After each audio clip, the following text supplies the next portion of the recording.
मुझे देवता बनाकर तेरे दिल ने मुझको पूजा। मुझे देवता बनाकर तेरे दिल ने मुझको पूजा। मेरा दिल कह रहा है मैं तुझे खुदा बना लूं। मेरा दिल कह रहा है मैं तुझे खुदा बना लूं। तेरी जुल्फ फिर संभालूं, तेरी मांग फिर सजा दूं। मेरे दिल में आज क्या है तू कहे तो फिर बता दूं।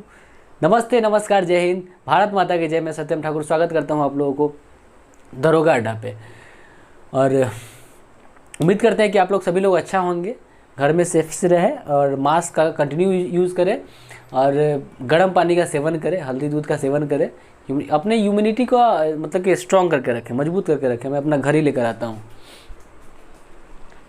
और साथ ही साथ यह भी ध्यान रखें कि घर वाले में अगर कोई वो दिखे, आपको कुछ बदलाव दिखे तो उस पर ध्यान देना काफ़ी ज़रूरी है। तो उनको बदलाव अगर दिख रहा है घर वाला में तो उनमें देखें। अगर आपका मान लीजिए कि आपके घर में आपका भाई है, आपके हस्बैंड है, आपका बेटा है, आपकी बहन है, उसके अंदर अगर अचानक कोई परिवर्तन देखने को मिल रहा है, अचानक अगर उसका तेवर बदला हुआ है तो उस पर ध्यान देना शुरू कर दीजिए। ठीक है, काफ़ी है, इशारा कर रहे हैं, समझ लीजिए सब कुछ। अगर किसी में थोड़ा भी चेंजिंग दिखे तो आप समझिए कि भाई इतना करने के बाद ये आदमी काम नहीं करता था, दिन रात बोलने के बाद भी आज क्या बात है कि खुद ब खुद यह समझदार हो गया है, खुद ब खुद वो कर रहा है। तो कहीं ना कहीं इस चीज़ को देखना काफ़ी ज़रूरी है। ठीक है, हम क्या बोले हैं, समझदार लोग समझ जाएंगे। चलिए, सिंधु घाटी सभ्यता तीसरा पार्ट है आज। और हमने बताया था आपको कि सिंधु घाटी सभ्यता का विस्तार कैसे हुआ, तो उसके बारे में मैंने विशेष रूप से चर्चा किया था। विस्तार कैसे हुआ, कहाँ कहाँ से कौन जगह आया, कहाँ से कौन जगह मिला, कहाँ से क्या मिला था, कहाँ से कहाँ तक सिंधु सभ्यता फैला हुआ है, उत्तरी बिंदु क्या है, दक्षिणी बिंदु क्या है, पूर्वी पश्चिमी, सब मैंने आपको बताया। और इसका एक पार्ट और है सिंधु सभ्यता का विस्तार का, उसको हम देखते हैं कि क्या हुआ था। ठीक है, तो चलिए बिना देरी किए हुए प्रारंभ करते हैं। प्लेलिस्ट में मॉडर्न हिस्ट्री का पूरा कंप्लीट है सेशन, उसको आप देख सकते हैं। एंशिएंट हिस्ट्री प्रारंभ किए हैं, अभी तीसरा पार्ट है ये। ठीक है, और आपको यह भी बताते चले BPSC UPSI, Bihar SI, Bihar दरोगा उसी को बोलते हैं। और साथ ही साथ SSC railway, Bihar SSC, Bihar सचिवालय, कोई भी ऑब्जेक्टिव लेवल एग्ज़ाम हो उसका आप यहाँ से आपका काम हो जाएगा। ठीक है, विश्वास करते हैं कि आपको पूरा मदद मिलेगा यहाँ से। ठीक है, वो आप जब पढ़ने के बाद आपको खुद पता चल जाएगा। चलिए, विशेष बात क्या कहें। और यह भी बता दें, सार संग्रह और विज्ञान मंथन का भी सेशन उसमें है, उसको आप देखते रहें। तो सिंधु सभ्यता का विस्तार की बात करें तो पिछले वीडियो में मैंने आपको बताया था कि विस्तार से रिलेटेड क्या था। अब हम बता दें कि पूरा सिंधु सभ्यता में, अगर पूरा सिंधु सभ्यता की बात करेगा तो सबसे बड़ा अगर स्थल की बात करेगा, सबसे बड़ा शहर का, तो वो मोहनजोदड़ो। पूरा सिंधु सभ्यता में सबसे बड़ा शहर कौन? मोहनजोदड़ो। लेकिन अगर भारत की बात करें कि भारत में पूरा सिंधु सभ्यता जो हुआ उसमें भारत का जो क्षेत्र था, क्योंकि सिंधु सभ्यता में केवल भारत से ही सिंधु सभ्यता का विकास नहीं हुआ है। भारत के उत्तरी पश्चिमी जो क्षेत्र हैं, खासकर पाकिस्तान, अफगानिस्तान, बलूचिस्तान, इस जगह से भी हमारा सिंधु सभ्यता का साक्ष्य मिला है। तो कहने का मतलब है कि सिर्फ अगर पूरा सिंधु सभ्यता की बात करेगा तो सबसे बड़ा शहर कौन? मोहनजोदड़ो। अब भारत में अगर बात करेगा कि भारत में सिंधु सभ्यता का सबसे बड़ा शहर, तो वह आपका है, आपका राखीगढ़ है। ठीक है, भारत में अगर राखीगढ़ जो कि हरियाणा का जगह है, और पूरा में अगर बात करें तो वो मोहनजोदड़ो। क्लियर हो रहा है? चलिए, देखिए, कालीबंगा जो है ना, तो कालीबंगा राजस्थान में है। कालीबंगा कहाँ है? राजस्थान में। वहाँ से कथी कथी मिला है? तो कालीबंगा से काली चूड़ी, ये वो याद हो गया, काली चूड़ी मिल गया। जोतल खेत और अग्निकुंड, ये तीनों का तीनों कहाँ से मिला है? यह तीनों का तीनों यहाँ से मिला है, कालीबंगा से। कालीबंगा है कहाँ? कालीबंगा कहाँ है? राजस्थान में है। काली चूड़ी जूता हुआ खेत और आपका अग्निकुंड, तीनों का तीनों जो है यह हमारा कालीबंगा से मिला है, जो कि कहाँ है, राजस्थान में है, याद रखेंगे। अब कालीबंगर को खोजा कौन था, देखिए खोजने वाला था बीबी लाल और बीके थापर। कालीबंगा का खोजा, कालीबंगा जो जगह है राजस्थान में है ना, उसको खोजा कौन था, तो बीबी लाल और बीके थापर जी थे, इन्होंने खोजे थे। क्लियर।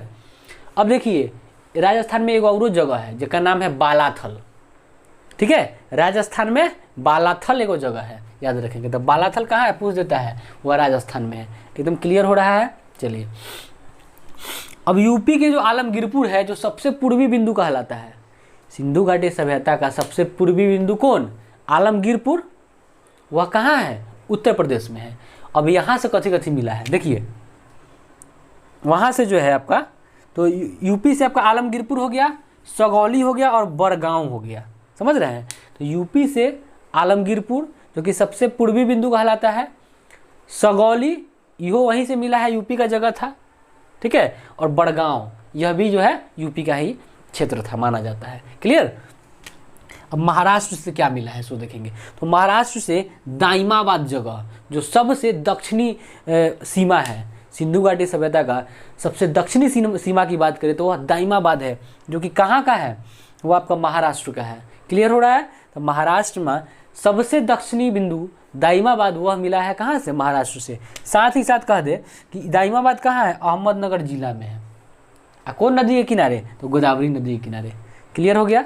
तो दाइमाबाद कौन स्टेट में, कौन राज्य में, महाराष्ट्र में। उसके बाद कौन जिला, महाराष्ट्र का कौन सा जिला, तो वह जिला रखेंगे याद हम, वो आपका अहमदनगर जिला। और कौन सा नदी, तो वह नदी है गोदावरी नदी, इसको याद रखेंगे।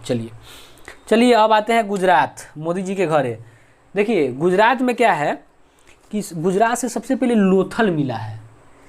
तो लोथल जान रहे हैं कि बंदरगाह था, लोथल बंदरगाह था जहाँ से समुद्री व्यापार हुआ करता था।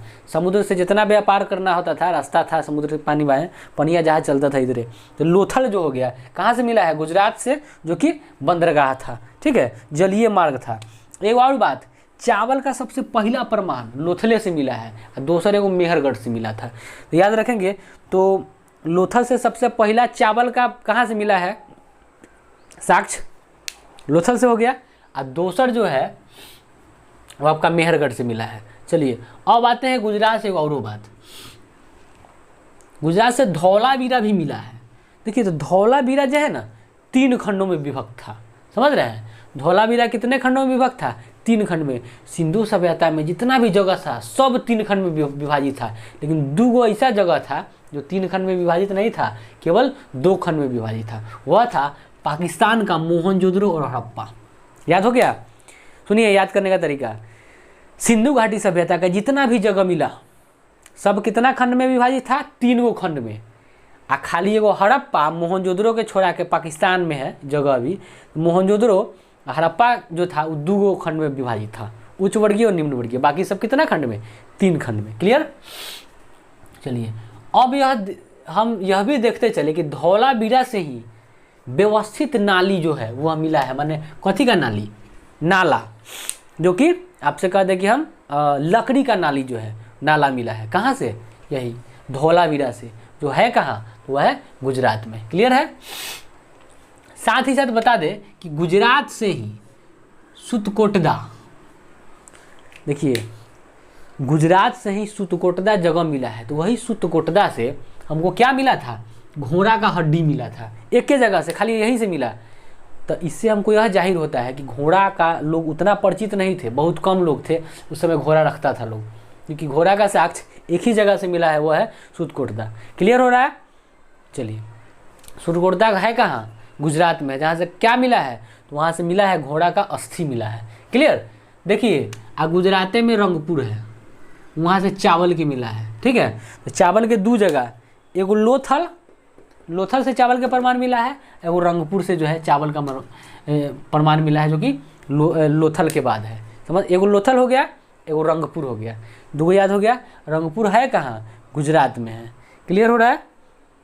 और लोथल भी गुजरात में है। चलिए अब क्या करें कि गुजरात में ही 2 और जगह है। देखिए भरत राव और रोजदी, देखिए भरत राव और रोजदी जो है ना, भारत जब स्वतंत्र हुआ उसके बाद बहुत सारा देश का खोदाई हुआ, खोजते खोजते पता चला कि भाई 2 और जगह मिला जिसका नाम था, इस स्वतंत्रता के बाद की बात है कि गुजरात से ही भगत राव, क्योंकि बहुत सारा बुक में नहीं दिया हुआ है इसलिए आप याद करते रहेंगे, क्योंकि भगत राव और रोजदी ये दोनों जो है स्वतंत्रता के बाद जब मिला है, याद रखेंगे, जो कि गुजरात का शहर है।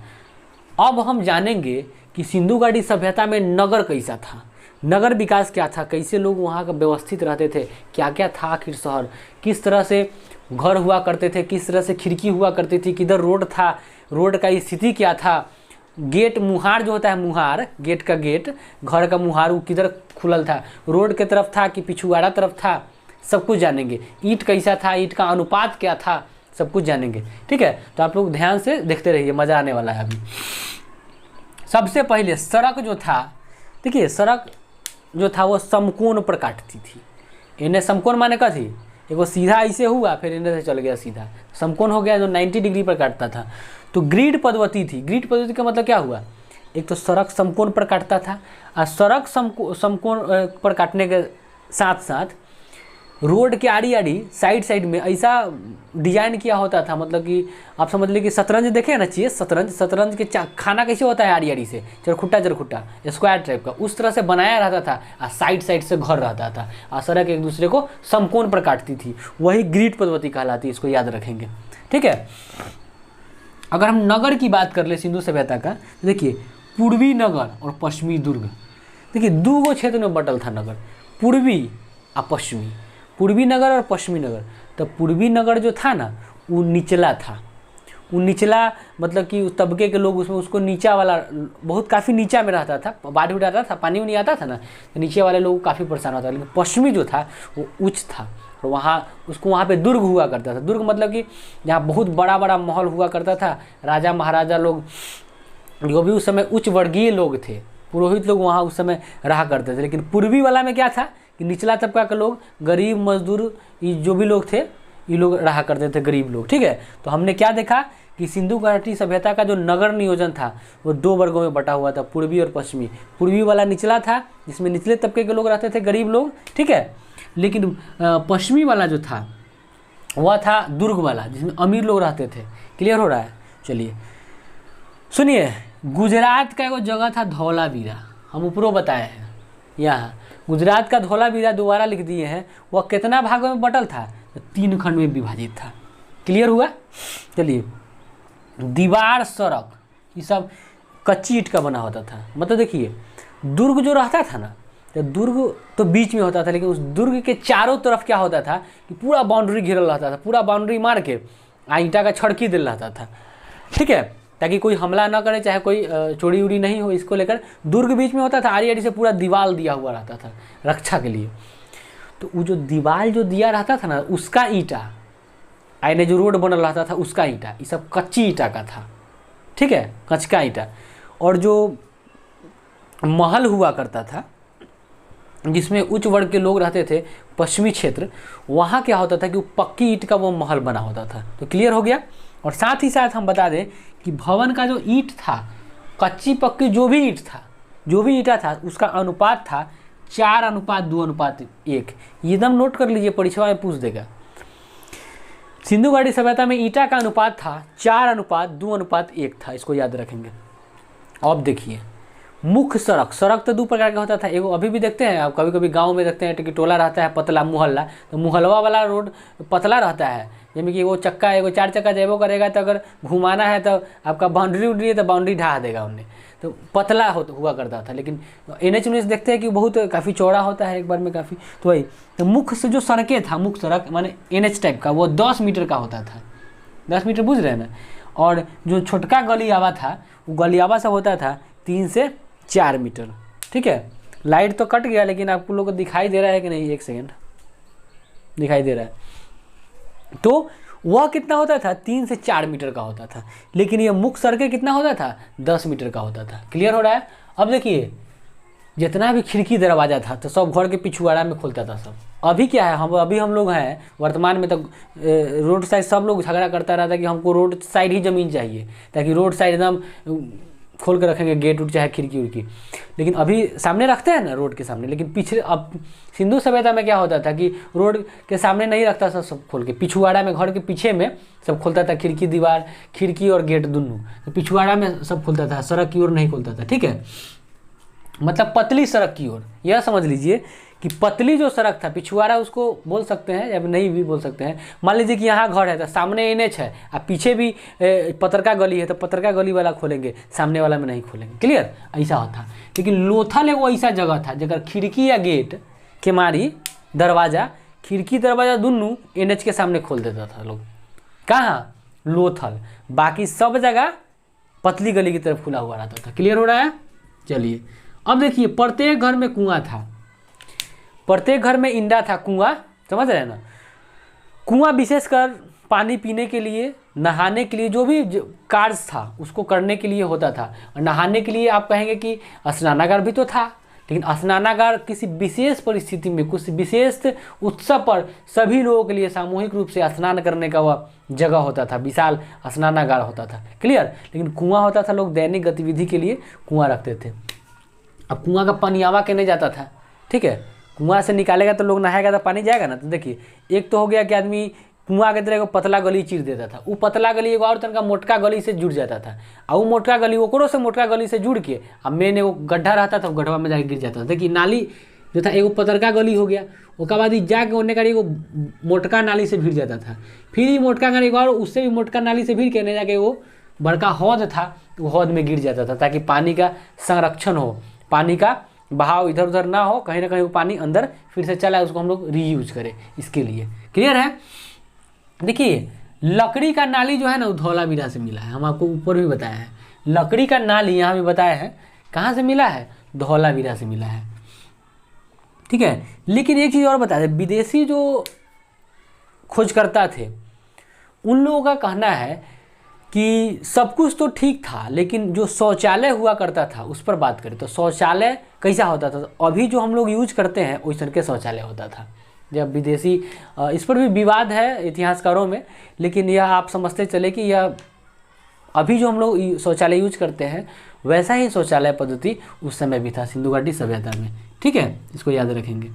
और देखिए, कहीं कहीं क्या था कि सामूहिक भवन, सामूहिक भवन मतलब कि सार्वजनिक भवन होता था। कभी कभी किसी की कुल लोग इकट्ठा होकर पंचायती करते थे, चाहे कोई सभा करते थे, तो सामूहिक एक भवन होता था, वहाँ सभी लोग जाकर और अपना अपना काम कर सकते थे। इसको भी याद रखेंगे। साथ ही साथ हम आपको बताएं कि मोहनजोदड़ो जो था, वहाँ से बड़का को स्नानागार मिला है। एक बार में कितना आदमी नहाता था वहाँ जाकर, और नहाने के साथ साथ यह भी होता था कि एक ही आदमी के लिए नहीं था, वहाँ कोई भी जाके आदमी नहा सकता था, क्या कि सामूहिक था, सार्वजनिक स्नानागार हुआ करता था, किसी पर्सनल आदमी के नहीं। साथ ही साथ वो सामूहिक जलकुंड था। और यह भी बता दें कि अन्नागार भी मिला है। देखिए, स्नानागार अन्नागार दोनों मोहनजोदड़ो से मिला है। स्नानागार और अन्नागार दोनों कहाँ से मिला है? मोहनजोदड़ो से। तो अन्नागार में क्या होता था, जितना भी कृषि होती थी, चाहे खेती होता था, तो सबका अन्न जाके उसमें रखाता था। अभी देखते हैं कोल्ड स्टोर, कोल्ड स्टोर में आलू रखते हैं, चाहे अभी तो धान गेहूँ कोई नहीं रखता है, सब बेच ही देता है, लेकिन आलू जरूर रखते हैं लोग अभी भी। तो उसी तरह से था, बहुत बड़ा अन्नागार था जहाँ पे सभी लोगों का अपना अपना अन्न रखाता था। खासकर जो हमको लग रहा है कि अगर राजा जो उस समय थे, जो पुरोहित थे, व्यापारी थे, उन लोगों के द्वारा शासन चलाया जाता था, देखभाल किया जाता था जो भी था, तो उन लोगों के द्वारा अगर उनका जो अनाज रखाता होगा वो भी रहता होगा, उसमें रहता था, और जो भी लोग अपना अपना अन्न रखना चाहे वो लोग भी रखते थे। इसको हम समझाने का काम किए। तो हम उम्मीद करते हैं कि यह चीज़ आपको काफ़ी बढ़िया से समझ में आया होगा, मज़ा भी आया होगा, और आपको एक दो बार और देखेंगे, नोट्स बनाते चले ताकि आपको दिक्कत ना हो। ठीक है, क्योंकि वीडियो देखिए, साथ ही साथ एक दो बार में नोट्स भी बना ले ताकि आपको पढ़ने में काफ़ी मज़ा आए। ठीक है, बुक भी पढ़िए, बहुत सारा बुक है, आप पढ़िए। तो चलिए, हम उम्मीद करते हैं कि आपको अच्छा लगा होगा। और मॉडर्न हिस्ट्री को भी देखें, सामने एग्ज़ाम आ रहा है, एग्ज़ाम को नज़र से देखते हुए और एग्ज़ाम और व्यू से आप अपना तैयारी को एकदम कंटिन्यू रखें, बरकरार रखें। लॉकडाउन आपका कुछ नहीं बिगाड़ेगा। और हम फिर से कह दें कि हम कल भी कमरा बंद करके पढ़ते थे और आज भी पढ़ेंगे। मेरे लिए कोई लॉकडाउन नहीं, कोई कोरोना नहीं और कोई कोविड नहीं है, अगर हम अपने आप को ठीक करके रखें और साथ ही साथ पढ़ाई को बरकरार रखें। तो चलिए, धन्यवाद, फिर मिलते हैं अगले वीडियो में।